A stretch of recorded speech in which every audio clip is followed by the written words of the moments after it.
Hey there, welcome back to another video. This time around, it is my review of the 2022 horror anthology series, Cabinet of Curiosities. Now, this is a horror anthology series that premiered on Netflix in 2022, and it's produced by Guillermo del Toro, and he also wrote some of the stories, and he acted as the host of the show, as if it was something along the lines of Night Gallery with Rod Serling. And it only lasted for one season, which is kind of too bad because, in all honesty, I liked this. I thought it was pretty good. Now, I don't think that every every film in this anthology series was of equal quality. I think some were definitely better than others. And I do think that it's a show where, when you look at the bulk of it, there were only two great episodes, but there was only one that I didn't like at all, to be honest. So having, at the very least, seven good or average or great episodes and only one that wasn't really for me is a pretty good percentage. And when it comes to the overall quality of a series. So it's honestly kind of too bad that this didn't get another season at least. There's so many other shows on Netflix that are way less imaginative, way less interesting, that have gotten numerous seasons. But this, as far as I'm concerned, this is a one-off. This was the only season this show ever got. Now, before I get around to sharing more of my thoughts on Cabinet of Curiosities, I would like to give a special shout out to Shine for requesting this review. And if there is another TV show, film, or topic that you would like to see me discuss in the future, feel free to donate to either my PayPal, my Patreon, or my Cash App. The links to all three are in the video description down below, and I will try to get to your requests as soon as I possibly can.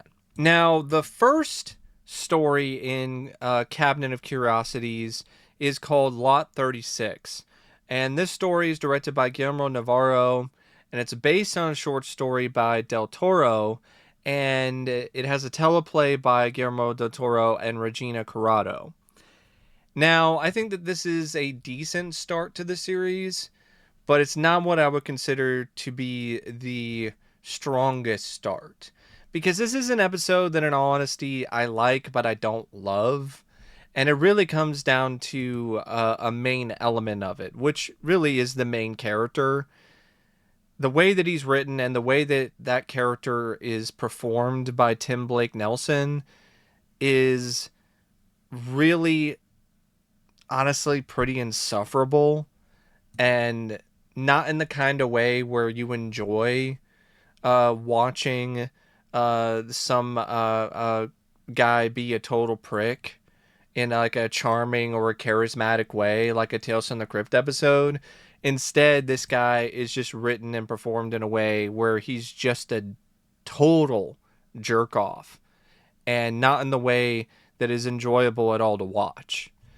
So it takes place in 1991, and it centers around this xenophobic, racist, right-wing asshole named Nick, who works at a storage facility, or has a deal with the guy who works there, played by Demetrius Gross, where he can get first dibs, essentially, on different storage units. And this guy is in dire straits because he owes money to some bookie, and he's got to get the money as soon as possible, otherwise the bookie's going to kill him. And speaking of somebody dying, the owner of this lot, Lot 36, passes away near the start of the story. And that's why his lot is now available to be purchased. Nick buys the lot, and before he can actually take a look inside, though, he winds up running into this Mexican immigrant named Amelia, who was actually played by Elpidia Carrillo, who played Anna in Predator, which that was pretty cool, honestly, to see Anna from Predator in this. And Nick, because he's a xenophobic dick, he refuses to help her. All she wants is to be able to take a look at her locker that he now owns. Because there was a miscommunication between her and the owner of the storage facility, and there was a phone number issue, and she tried to come to the storage facility to pay for her storage unit, but then she found out that her storage unit was sold. The owner, who's trying to be a nice guy, tells her about who owns the unit now, and tells her to ask him if she can take a look at it. And she goes and asks him for his help. He refuses to help her. He just honestly jerks her around like a total jerk off. Even tells her, "Oh, I'll let you see it if you give me $1,000." And all she wants is just to see if there's any photos of her family in there or anything that's left behind in terms of family heirlooms. And it's not going to take that much of his time. He's just being a dick for literally no reason. I guess maybe because he's a racist, because he actually says some racist shit to her too. The whole like, why don't you go back to your country? Like, what are you doing here? And I'm like, God, fuck this guy. And so he refuses to help her. Instead, he just gives her the lock to the storage facility, and tells her essentially to fuck off. He eventually winds up looking at lot 36, and he finds out that this lot was owned by a guy who was a Nazi occultist. And not just your average Nazi occultist, apparently. This was a guy who actually did some pretty heavy shit in terms of like summoning demonic entities and so on. He actually finds a seance table in the lot, and he takes that to a broker. The broker sees the seance table and some other stuff that he brought in, like a candelabra and so on, and thinks that there would be a potential buyer named Roland who would be interested in it. So Roland comes over, takes a look at it, and by the way, she only asks for Roland because she checks out the seance table and unlocks a secret compartment, and in there is 3 different books on demon summoning.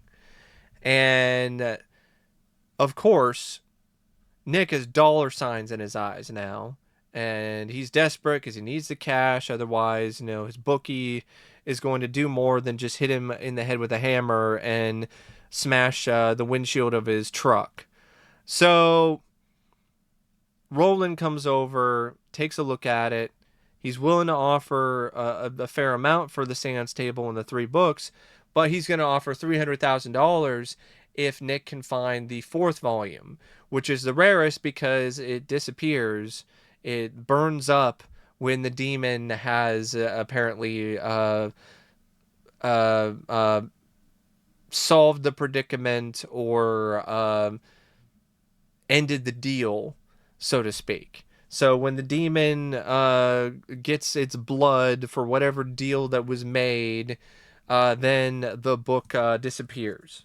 It burns up. And that's why it's the rarest volume. When Roland shows up, things get a lot more fun. Because it's so one note and hard to watch because you're just watching this total jerk off just be a racist prick to everybody. And it's honestly hard to watch. But once Roland shows up, there's a little bit of fun that's injected into things. And you have the whole mystery of what was in the lot and the owner. You find out he was a Nazi. And not only that, he summoned a demonic entity solely for the purpose for it to inhabit the body of his sister, Dottie. And his sister Dottie has been missing for decades. And so now there's a whole mystery of the missing sister. And then the missing fourth volume, and Roland and Nick then go back to Lot 36 to search for the missing fourth volume. And that's where they find this secret chamber, this secret hidden compartment in the storage unit, which then leads them to the resting place of Dottie. Her desiccated corpse is nailed to the floor in what appears to be a pentagram, and her face is completely missing. All that's there is an empty void, but there's something writhing around inside of it. There's this tentacled being that's inside of the void in this desiccated corpse's face. And it's a pretty freaky image. And eventually what happens is, because Nick is not only a xenophobic asshole, he's also a total dumbass. He breaks the seal to get the fourth book because the fourth volume is inside the seal. And like a total dumbass, an absolute moron, he breaks the seal, which then causes the demon inside of Dottie's corpse to awaken. Now it's unbinded, so now it could do whatever it wants. So it eats Roland, has him for a snack, and then it decides to chase after Nick next. So Nick is running through the storage facility, trying to stay one step ahead of this entity, and the corpse is technically back to life now with the entity that's writhing around, and its tentacles are, bursting out of the face. And it honestly is a pretty freaky, unnerving series of sequences that's like straight out of H.P. Lovecraft or In the Mouth of Madness. And Nick winds up getting his just desserts in the end in a very poetic fashion, because he winds up getting away from the demon just so he can get to the exit. So he's able to actually stay one step ahead of it to the point where he can actually get to the exit to the storage facility. But the door is locked. And outside the door is Amelia. And he's begging Amelia to let him out because this thing is chasing after him and he's going to die. And Amelia just holds up the lock to her unit that he gave her earlier and smiles and essentially is like, I don't think so. You could have just been a nice guy and let me check out the unit, but you had to be a racist asshole, so you're screwed. And then he winds up getting eaten by the demon, and that would be satisfying, but it's disappointing because you don't see him get eaten. You just see him screaming in front of the door, and then it just fades to black. And I'm like, oh, that's lame. Like, the guy, you built up this guy as being such a massive jerk, a total prick in every sense of the word, and then you don't even see him get eaten by the demon at the end. Like, that was just lame and a letdown. But I still didn't mind the story. I didn't mind the episode. I had some fun with it. I do think it's got some good performances. I do think it's well directed by Guillermo Navarro. I think that's definitely one of the best aspects of it. I also like the production design and the art direction. There is a bit of practical effects that are also really well done of the demon. But the biggest problem is Tim Blake Nelson and just the way his character Nick is written. I mean, it would have been bad enough with the way the character is written. But then you have Tim Blake Nelson, who just cannot play this character effectively at all. No offense to him as an actor, but it just seems like he's not really able to tap into that asshole type of personality in a way that comes across as authentic.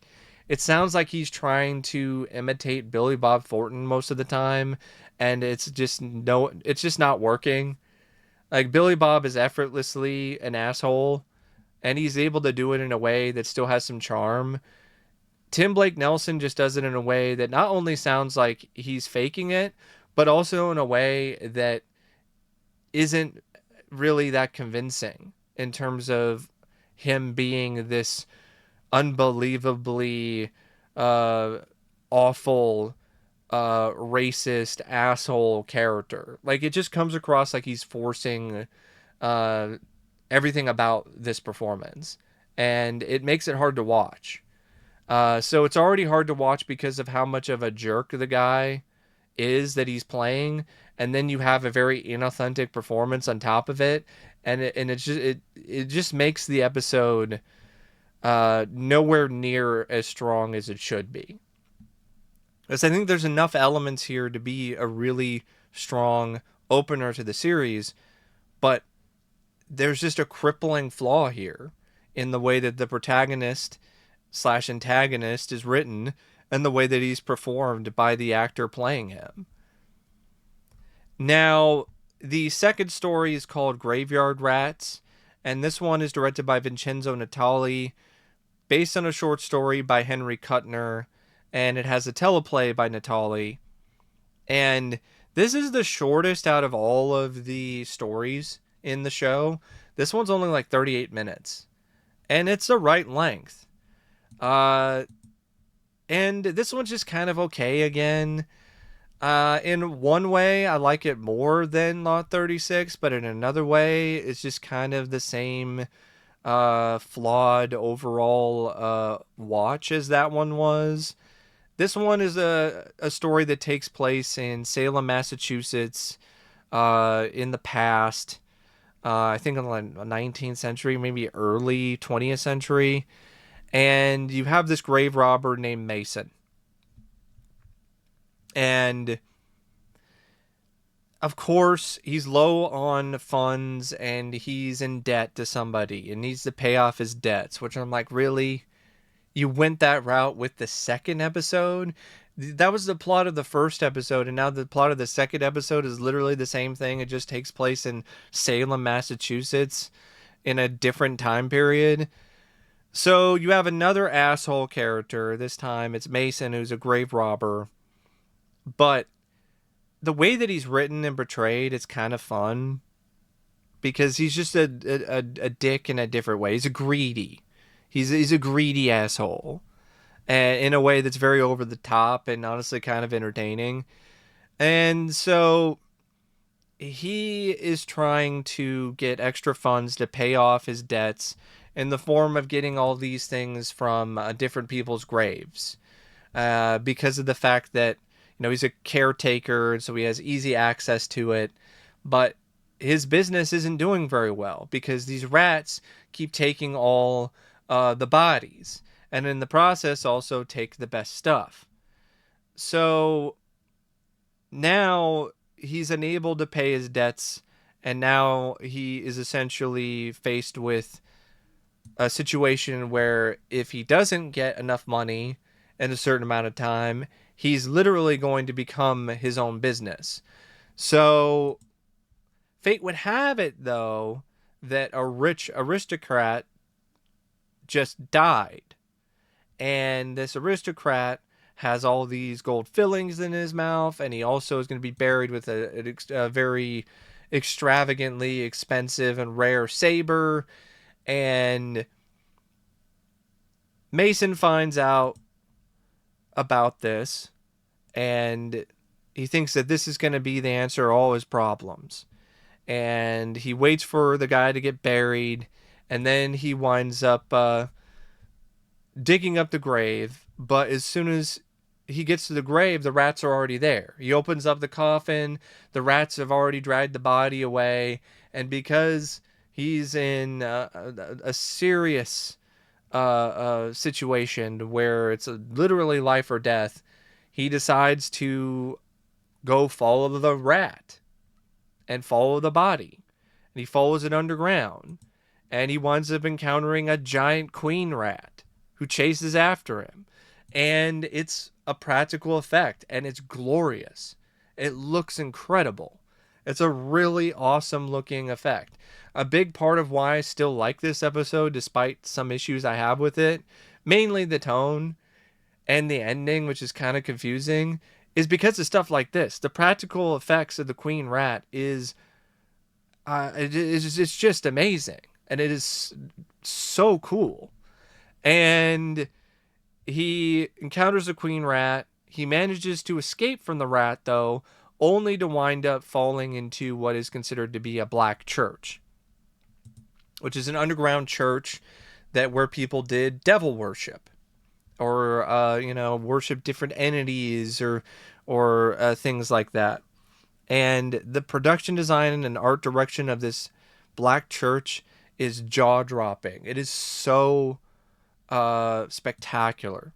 And he finds all these skeletons and all these riches. He steals a talisman from this corpse, and the corpse then comes to life and starts chasing after him. And it's only half a corpse. So it's like that bit in Return of the Living Dead with the half corpse. And so the half corpse is chasing after him, and it's going, mine, mine. And so the half corpse is chasing after Mason now, and he's trying to get away from it. He crawls back through the tunnels, and he then winds up getting cornered by the Queen Rat and the corpse. So now he's got the Queen Rat and the corpse who are now getting closer and closer to him, and he's in the middle. But somehow he manages to cause a cave in, which kills the Queen Rat, and he gets away from the corpse, and he thinks that he's seeing a light above, the light at the end of the tunnel. And so he climbs up to it. But then you find out that it's just the inside of a coffin. And he's banging, he's trying to get out, he can't get out. And then the next shot is him in a coffin, and he's got the talisman and other graveyard robbers. These robbers that were there earlier in the episode and tried to rob a grave, only for Mason to shoo them away, but then rob the grave himself. And in a way to try to reveal, the character in kind of a fun way, which I did like, to be honest. Pull a little bit of a swerve. But the ending, like, okay, you got a pretty horrifying image of him with rats coming out of his mouth, one by one, busting out of his corpse, Upton Pratt and Creepshow with all the cockroaches.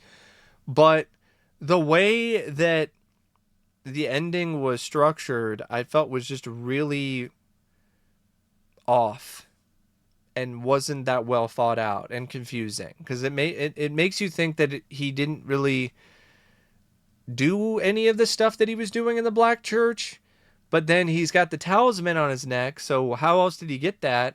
But the way that it's edited and the way that it's written, it makes it think like it was a dream, some kind of dying nightmare that he was having when he was buried by his bookie or something. And I'm like, I don't really like that. I really think that should have been handled a little bit better, because I guess it's insinuated that he was buried alive, but it's just a way that it was written. It just came across as not as effective and as cohesive as I think the writer intended. It came across as a little too muddled.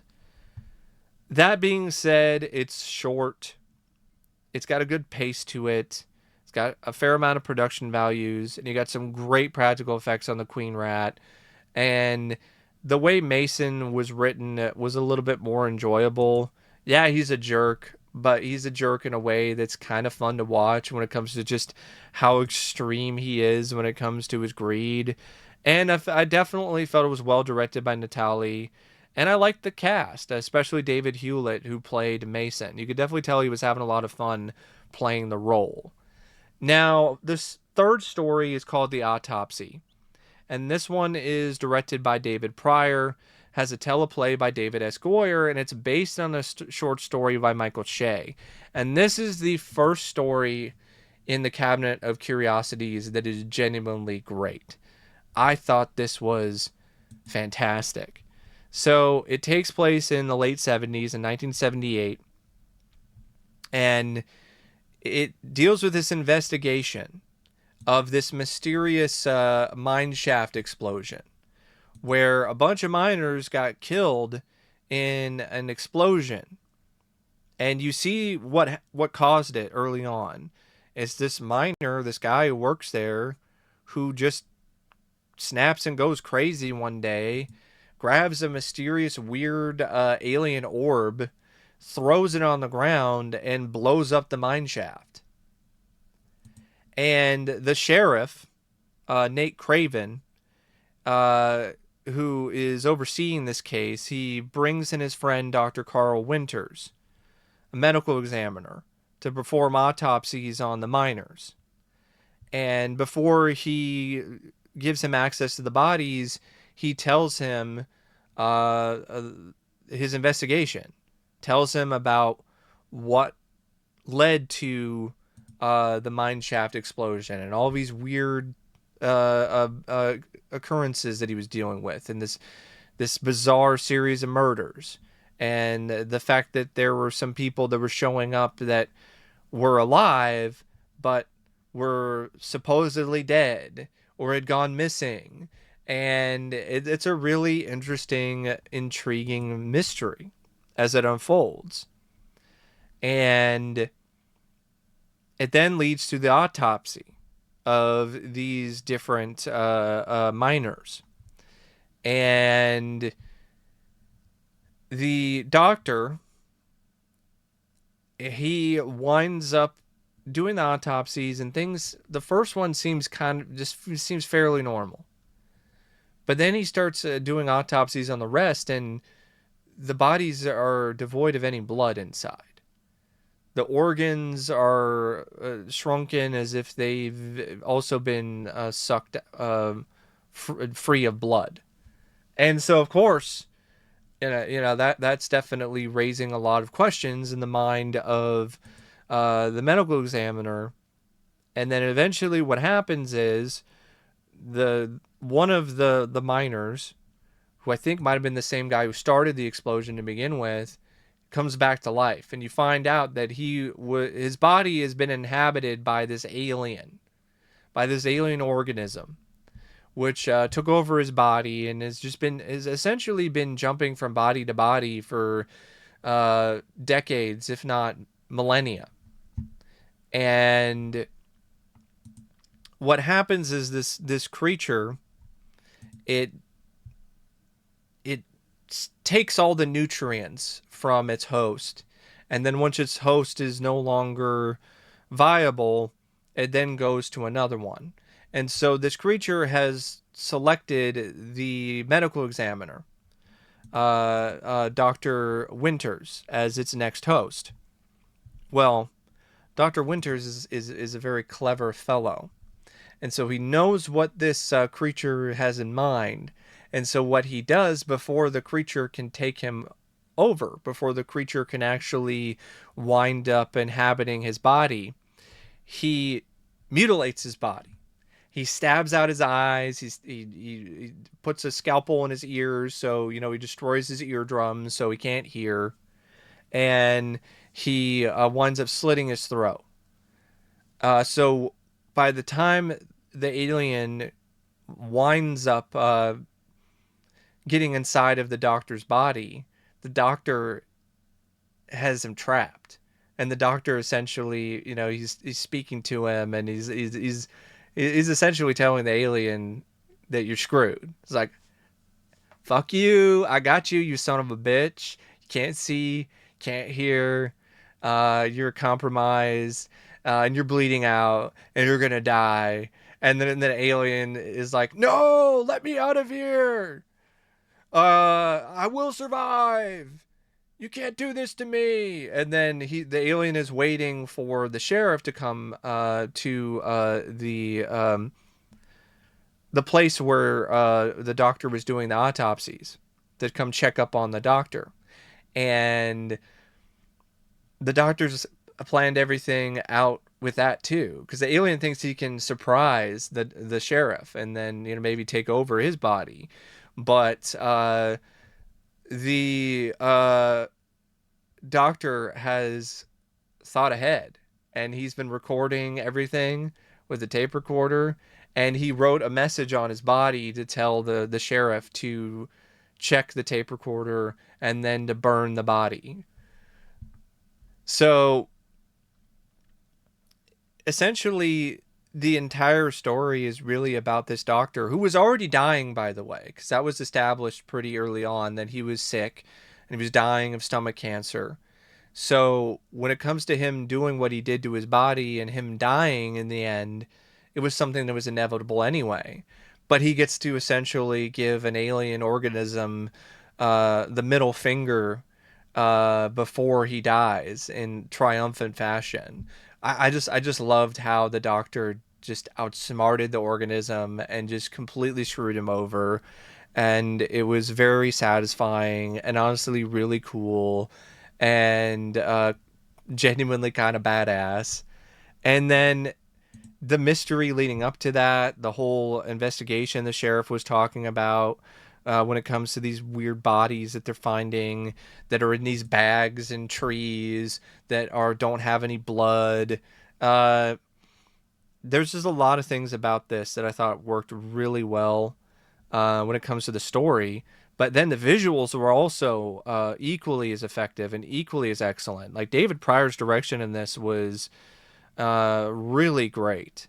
And there's some transition shots in this that were breathtaking. The opening transition shot that transitions from the night sky to the rocks in the mine, so good, so spectacular, and just the way it was edited, just everything about this story, everything about this short film was spectacular. I loved this. This was just so good. It was something out of like the Twilight Zone or the Outer Limits, like at its best. And then the cast is just another element that was just really excellent about this. I mean, you have F. Murray Abraham who plays the doctor, Dr. Carl Winters, and F. Murray Abraham is just he's such a great actor. He's such an accomplished, iconic, legendary actor, and it was just great. It was so great to see him in this kind of story, and he just was amazing. It was honestly one of his best performances, especially around this time of his career. So yeah, just F. Murray Abraham was amazing. Glenn Turman was also really good as the sheriff.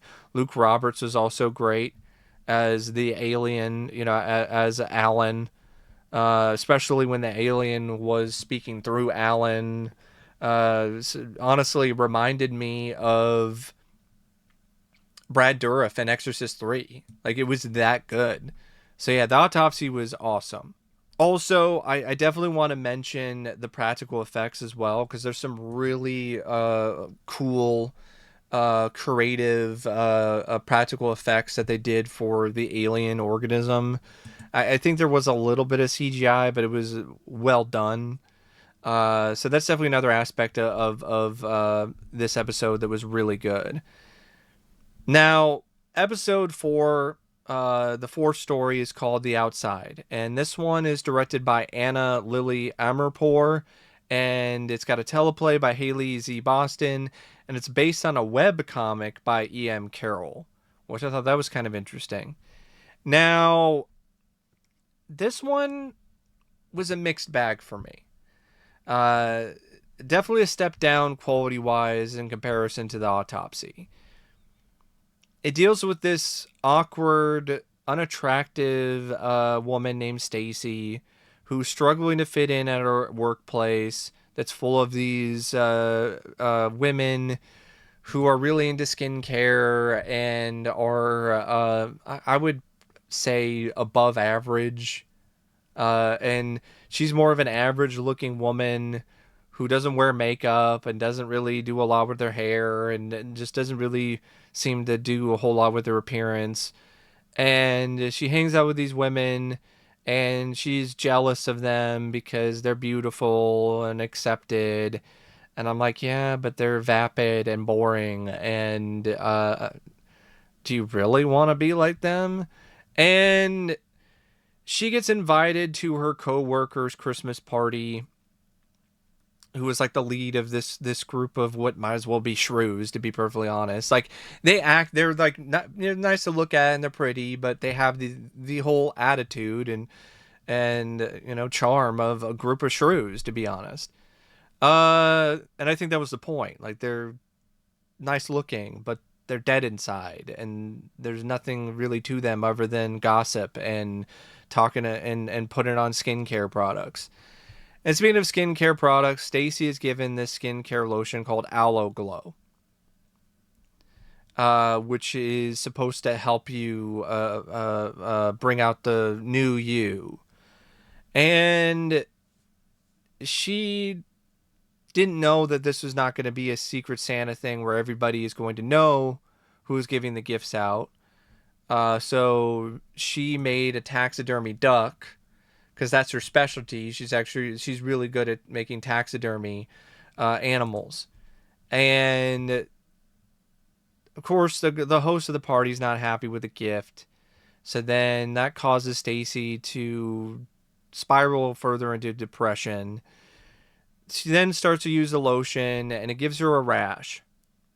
Her husband, who's played by Martin Starr, he is the sweetest guy. He's trying to reassure her, trying to tell her, hey, I love you just the way you are. You're fine. You don't need this stuff. You don't need it. It's bad for you. It's giving you reaction. But she starts receiving messages directly through the television from the spokesperson for Aloe Glow, the creator, who's played by Dan Stevens, who is really great in this role as this a surreal, strange spokesperson.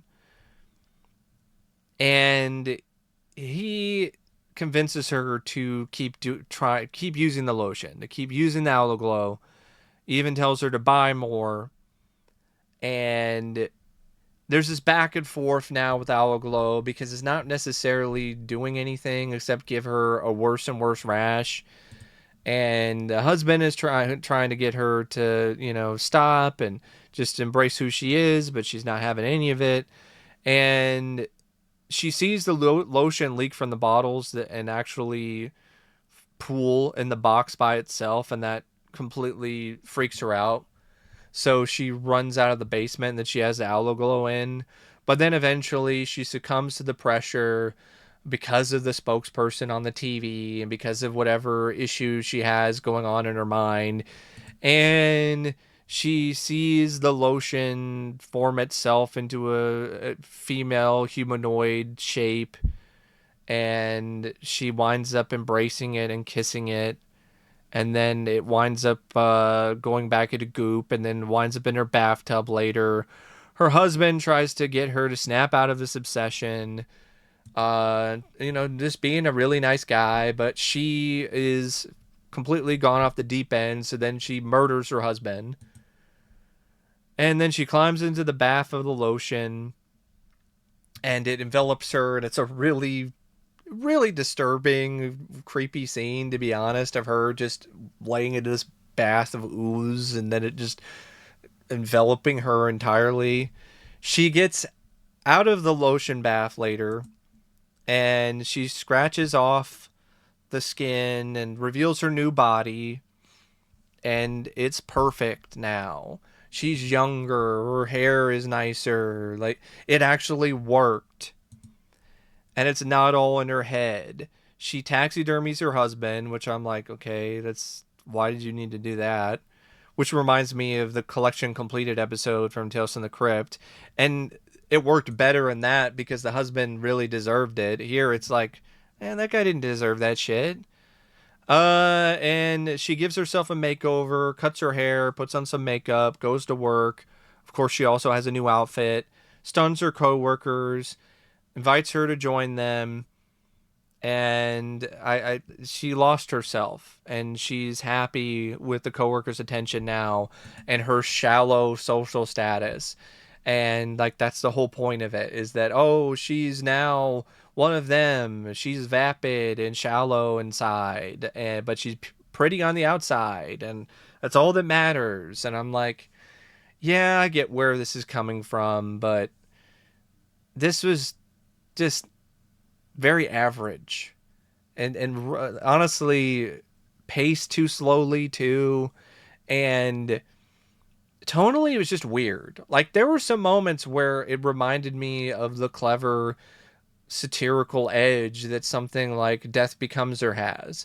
And then there were other moments where it was just very over the top when it comes to his dialogue, especially between the different women who work with Stacy. And there's just a lot of stuff that also comes across as a little preachy. So there's a little bit of that as well. The performances by the cast were not bad. Like Kate Micucci was pretty good as Stacy. Although there were some moments where when she was playing the unattractive, awkward version of herself, she was kind of laying it on a bit too thick. Martin Starr I liked as the husband. Dan Stevens was good. The vapid girls at her work were also effectively vapid by the actresses. Anna Lily Armourpour's direction was, honestly, for the most part, pretty solid. There was a great tracking shot at the beginning, by the way. And there were some other moments where the direction, in my opinion, was quite good.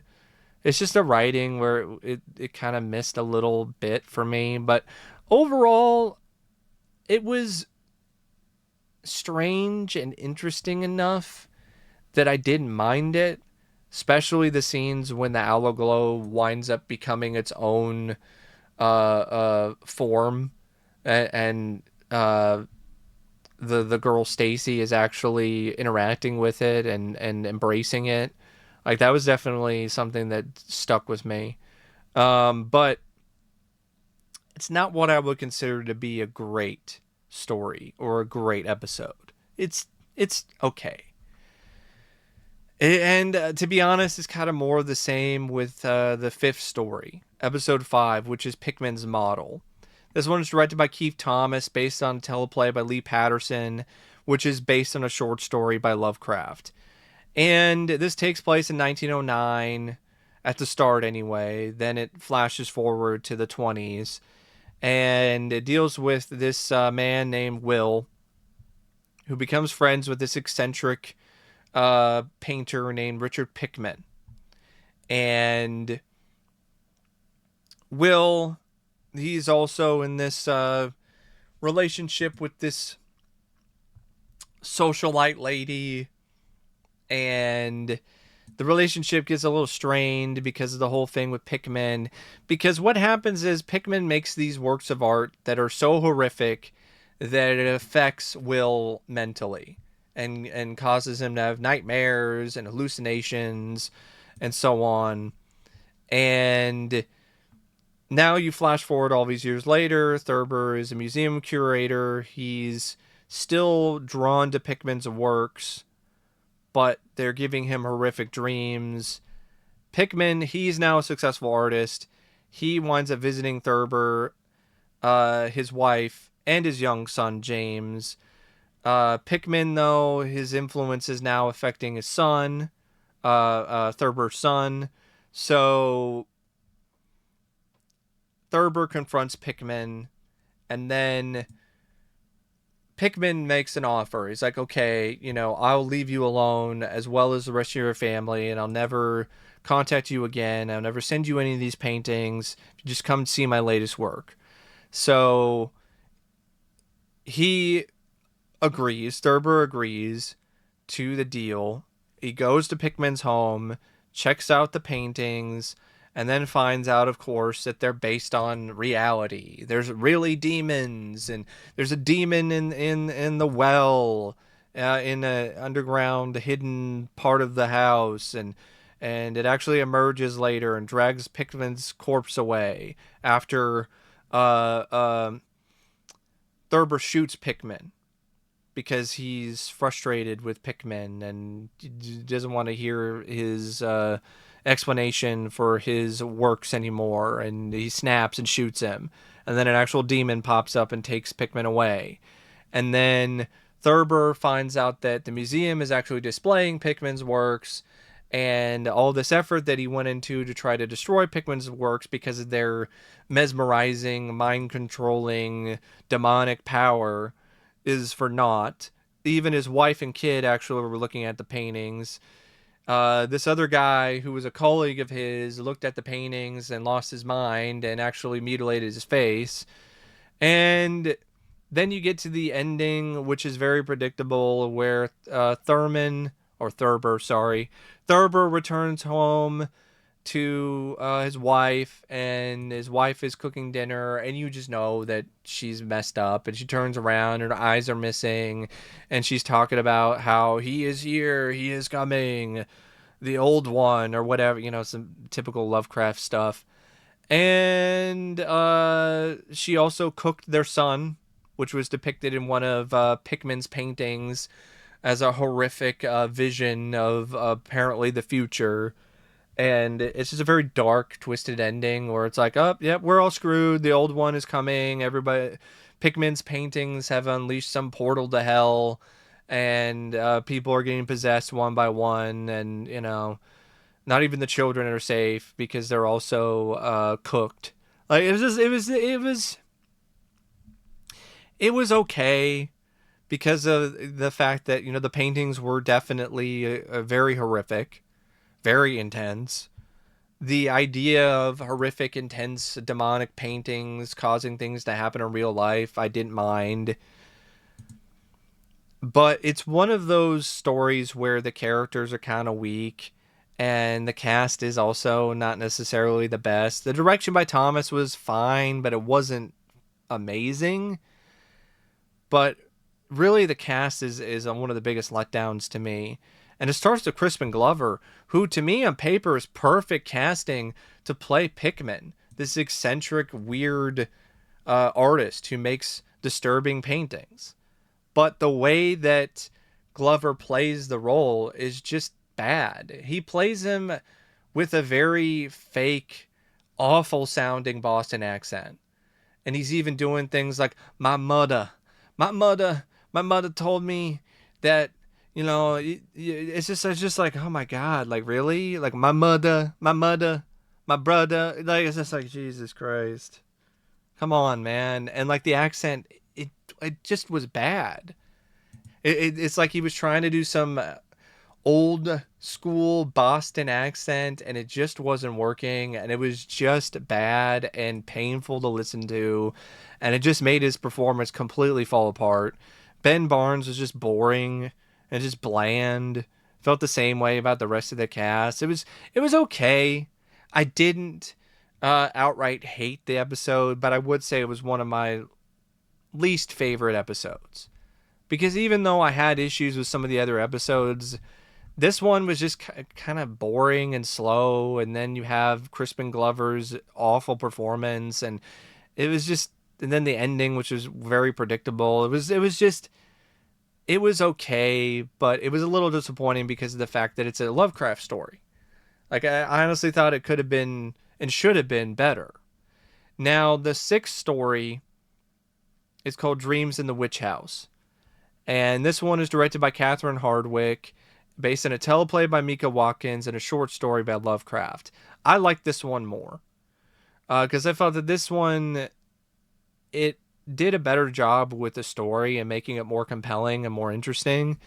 First off, the lead character, Walter, is definitely somebody you would sympathize with and connect with more than Ben Barnes's character, Will Thurber. Because what happens is, when Walter was a child, his sister died at a young age, and he actually saw her ghost get carried away by some kind of unseen force into a bush outside.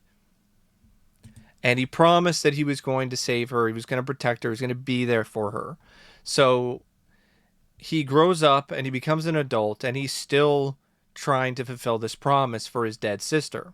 That's why he's a member of the spiritualist society, and he even is going cross country to these different mediums and these different shows to try to see if he can actually find somebody who can communicate with the other side, who can find a portal to the other side. And he keeps finding charlatans. and the spiritual society that he's a part of, they're not doing well financially, and it looks like they're going to be closing soon. His friend, who he's working with, who's played by Ismael Enrique A. Cruz Cordova. Um, his friend is skeptical as well because he's never seen anything spiritual. So he gives up on the spiritual society and decides to go get a job with Time Magazine or some kind of photography job. And Walter's on his own now. And he overhears a conversation from a Native American in the bar that he works at about some kind of portal to the other side. And so he asks him about it, and he finds out that if he takes this drug, this called liquid gold, it can transport him to another dimension. It can open up a portal to the other side. And so he takes this drug. It actually works. He winds up finding his way into the forest where his sister is, Epperly, and he is trying to bring her back. But in the process of him trying to bring her back, he's also attracting the attention of this witch called Keziah Mason, who was executed all these years ago. And she is now trying to use Walter in order for her to wind up getting into our world and to gain extra power. And he's not really aware of this necessarily, though, because he's just thinking about his sister. And eventually he does find a way to open up a portal, to use a key to get to the other side, get his sister back. But in the process, he also brings the witch back. And so now the witch wants his soul, and it's also not just only for the witch to gain power and to gain entry into our world. It's also a deal that's made where he will die in exchange for Epperly to live. And what happens is Epperly winds up sacrificing herself, her ability to live again, for her brother, stabs Keziah in the eye with her own wand, and then winds up going to the other side. Now, you initially think that Walter's okay, he survived, but in reality, he didn't. This other demonic like companion of the witch, who's like a rat with a human face named Jenkins, he winds up burrowing into Walter's body, kills him before dawn, and then winds up going back into his body and possesses him. And that's basically the end of the story, is Jenkins walking around in Walter's body, and his friend deciding to take up the mantle of Walter and be more interested in investigating the supernatural, along with this other woman who's a seer who can see things and is in tune with the supernatural. So it seems like, okay, those two are going to be a couple, and they're going to be going and investigating, more cases of ghosts and so on and so forth. I had fun with this for, the imagination, the creativity of the witch, Keziah, and that sort of stuff. And also the forest and, traveling to the other side. And it was something you did connect with because you did feel for Walter. But Walter's fate kind of hurt the story for me. Like, okay, so when through all this trouble, and his the end result is him having his body inhabited by this rat. Like, okay, that sucks. It's kind of unexpected, but it sucks because he seemed like a good guy. Didn't deserve that. So that kind of ended things on a sour note. And another thing that I did like about it, though, I did like the direction. and I thought the design of the witch was really cool. But some of the effects weren't that great, like the rat guy that looked really bad, and also the voice that the actor was doing for the rat for Jenkins was really bad, was not good at all. I think it might have been DJ Qualls who voiced it. It was not good. But the rest of the cast I did like. I mean, Rupert Grint, he was actually really good. I thought he was actually solid as the lead. I was like, oh, there, okay, Ron Weasley. All right, you could do more outside of Harry Potter. Nice to see. And I liked Ismael Cruz Cordova as his friend, and I liked Tanika Davis. Gabby Moreno wasn't that bad either. So overall, yeah, I thought it was a good cast minus DJ Qualls. But yeah, I did like that episode. I thought it was above average. Um, the next episode, though, and the seventh story in the Cabinet of Curiosities, this one's my favorite. This one is called The Viewing, and it's directed by Panos Cosmatos, who did Mandy, and it's written by Panos and Aaron Stewart on. And this isn't based on a short story. This is something that Panos Cosmatos came up with out of his crazy, unique mind. This is a coked up, throwback, sci-fi body horror face melter. It takes place in 1979, and you have a wealthy recluse named Lionel Lassiter who invites a group of people to his compound for a viewing. So he invites a musician named Randall Roth, an astrophysicist named Charlotte, a author named Guy Landon, and a psychic named Targ. And this viewing is supposed to help them all expand their consciousness. And right from the opening, I knew that I was going to love this because of the way that Cosmatos directed this with so much style and flair and unique energy and vibes. It's got some really great production design and art direction, and just a really surreal, weird style to it when it comes to the lighting and just the way that everything looks. And it definitely looks like something from the late 70s. It's got this grit to it. It actually looks like it was shot on film. And one of the first shots is just Lionel in his chair getting injected with like some kind of his drug of choice. And Lionel's played by Peter fucking Weller. So like, yeah, I mean, you can't go wrong with Panos Cosmatos and Peter fucking Weller as a eccentric billionaire character. It's just perfect casting and just a perfect pairing of talents too. And so a large chunk of the episode is really just Peter Weller going off on these insane monologues while he's completely drugged out of his mind. He's tripping balls. But he's willing to do cocaine, multiple snorts of cocaine, and he's willing to do all of these other drugs. But you know, weed, that's for fucking hippies. That's some hippie shit. He's not gonna do that.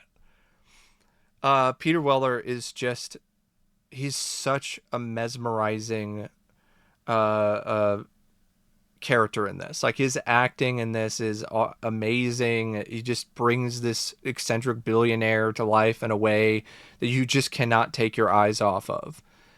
And the way that he just gets all of these different people to just do cocaine, drink all of this alcohol, basically just get on his same fucked up, drugged out, drunk mindset. And yeah, he's just trying to get them all on the same wavelength together for this special viewing. And he's got assistance with this doctor named Dr. Zahara, who actually worked for Gaddafi. And just so much of this is just this conversation between this billionaire, his physician, Dr. Zahara, and these guests, just getting to know them, getting to know their interests, getting to know what they're into, getting to know their weaknesses, getting to know them on a deeper level, getting to know their vices too. And I thought it was really fascinating. And then you get to the viewing itself, and it's this otherworldly meteor that almost looks like an alien creature just on its own. And then one of the guests winds up spewing pot smoke into the meteor, and it causes the thing to wake up. And the tone of the script is brilliant because it is so tongue in cheek. It is very self aware of how ridiculous and over the top and pretentious it is. And it's just a great satire as a result of those type of stories, that type of storytelling, because it's just very aware that this is just pontificating bullshit. Like, this isn't supposed to be taken seriously at all. And I mean, to the point where the guy who has the most self reflection is portrayed by Eric Andre. So the meteor winds up waking up, and there's just hilarious dialogue too in this. It just adds to the fun of this episode. Eric Andre's character, uh, um, Randall, he's all like, "Oh shit, man, I'm sorry. I think I broke your meteor."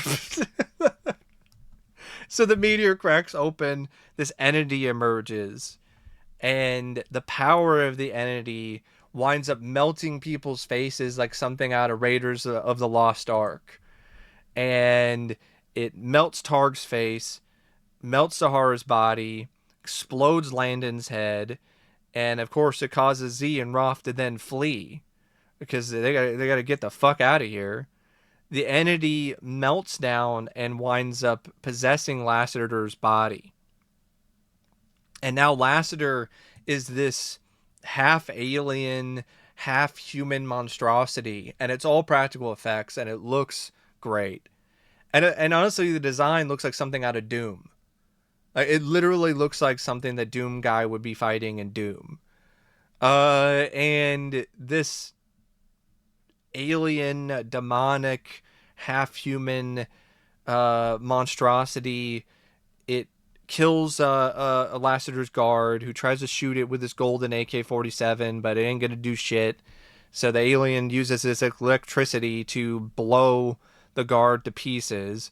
Z and Roth, they flee in a car, and I love how the car itself, it's got the lights, the headlights and the tail lights, they all like blur, and it looks as if they're going super fast to the point where Randall's face is even flapping around as if he's in a centrifuge.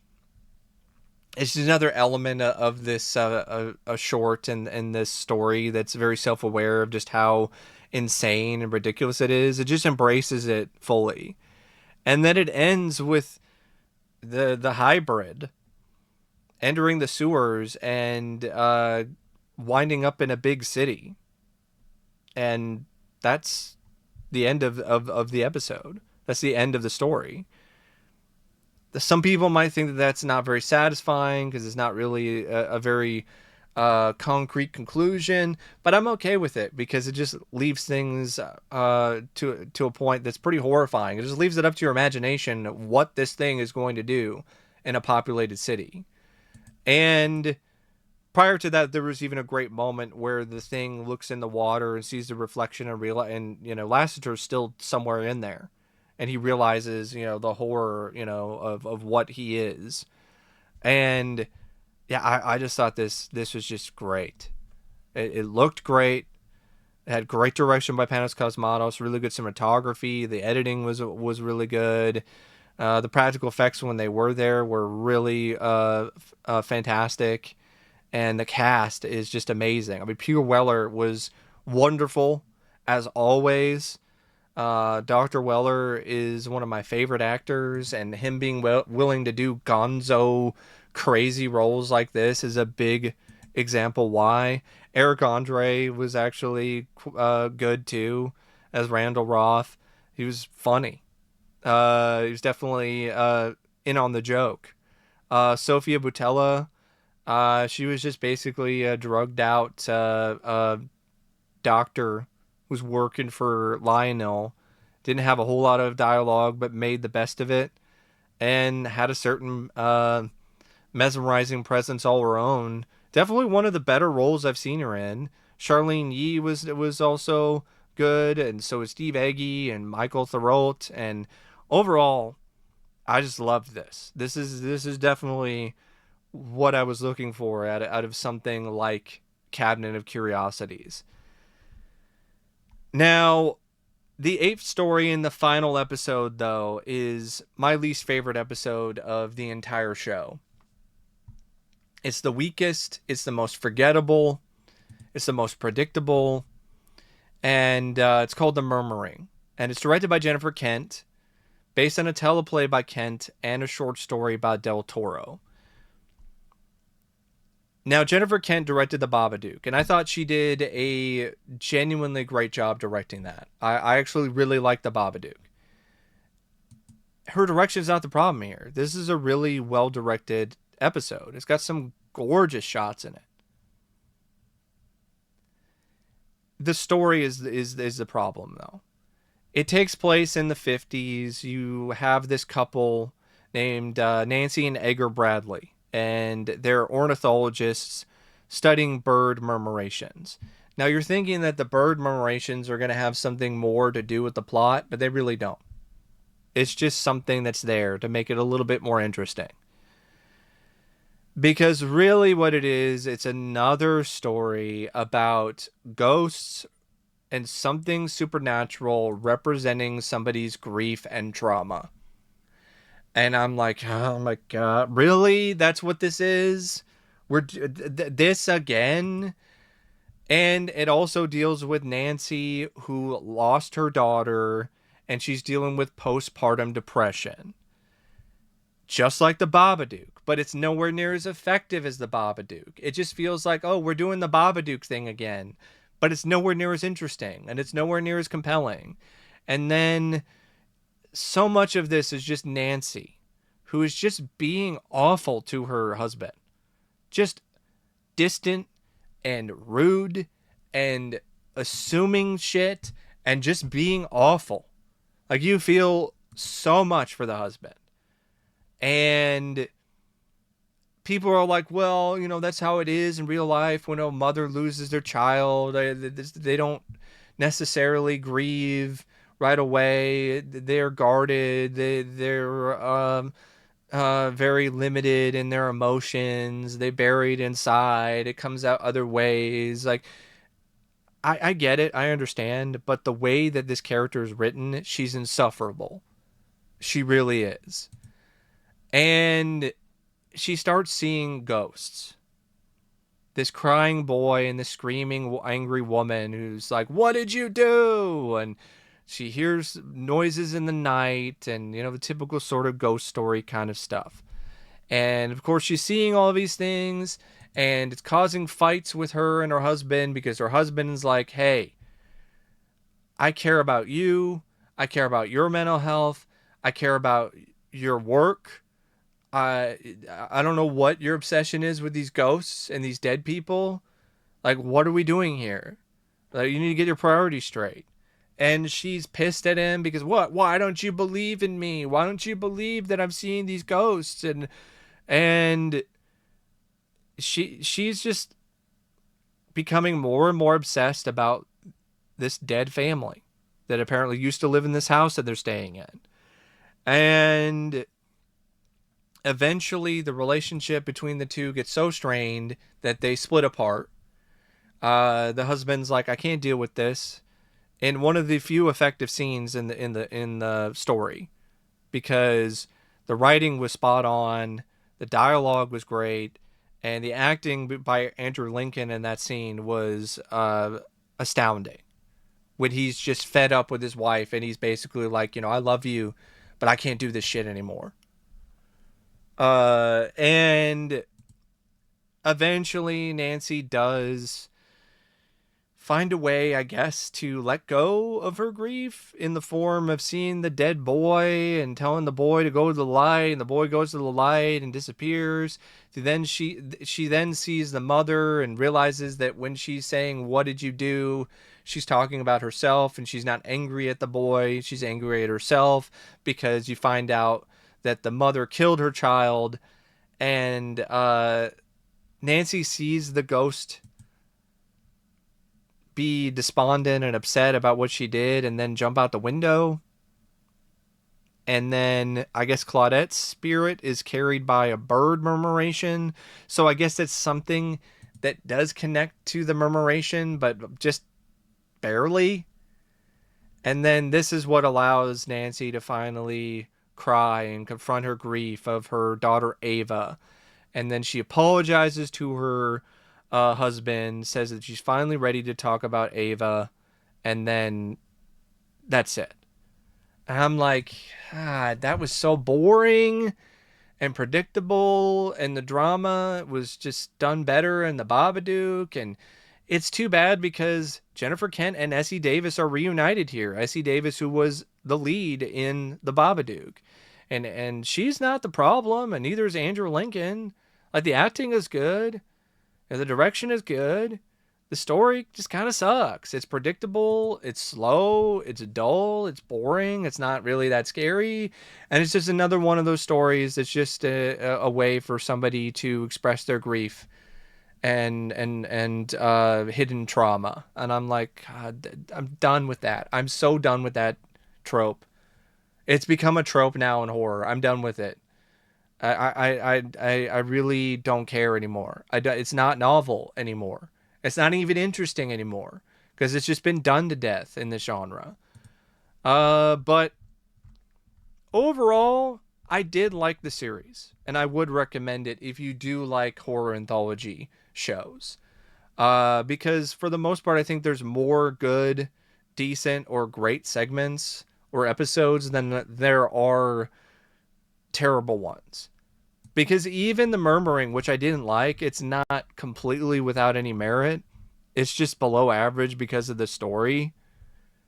But everything else, like, there's at least some cool practical effects, or there's some cool, creepy, eerie, or fun scenes, or there's some good performances, or there's certain elements to them that are interesting, or are enjoyable in some way or another. So yeah, I think this was pretty good, and I'm glad that I checked it out. But anyway, thank you for watching my thoughts on Cabinet of Curiosities, and as always, I'll see you later.